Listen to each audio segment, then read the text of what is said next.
కీర్తనల గ్రంథం 19వ కీర్తన. ఆకాశములు దేవుని మహిమను వివరించుచున్నవి, అంతరిక్షము ఆయన చేతి పనిని ప్రచురపరచుచున్నది. పగటికి పగలు బోధ చేయుచున్నది, రాత్రికి రాత్రి జ్ఞానము తెలుపుచున్నది. వాటికి భాష లేదు, మాటలు లేవు, వాటి స్వరము వినబడదు. వాటి కొలనూలు భూమి యందంతట వ్యాపించియున్నది. లోక దిగంతముల వరకు వాటి ప్రకటనలు బయలువెళ్ళుచున్నవి. వాటిలో ఆయన సూర్యునికి గుడారము వేసెను. అతడు తన అంతఃపురములో నుండి బయలుదేరు పెండ్లి కుమారుని వలె ఉన్నాడు.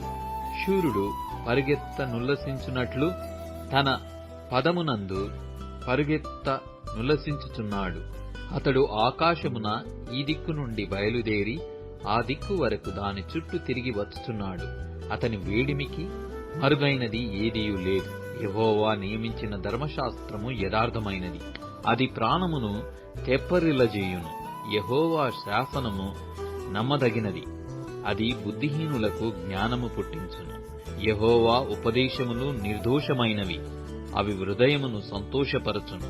యెహోవా ఏర్పరచిన ధర్మము నిర్మలమైనది, అది కనులకు వెలుగిచ్చును.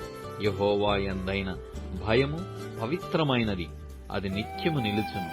యెహోవా న్యాయ విధులు నిత్యమైనవి, అవి కేవలము న్యాయమైనవి. అవి బంగారు కంటెను, విస్తారమైన మేలిమి బంగారు కంటెను కోరదగినవి. తేనె కంటెను, జుంటి తేనె దారల కంటెను మధురమైనవి. వాటి వలన నీ సేవకుడు హెచ్చరికనందును, వాటిని గైకొనుట వలన గొప్ప లాభము కలుగును. తన పొరపాటులు కనుగొనగలవాడెవడు? నేను రహస్యముగా చేసిన తప్పులు క్షమించి నన్ను నిర్దోషినిగా తీర్చును. దురభిమాన పాపములలో పడకుండా నీ సేవకుని ఆపుము, వాటిని నన్ను ఏలనీయకుము.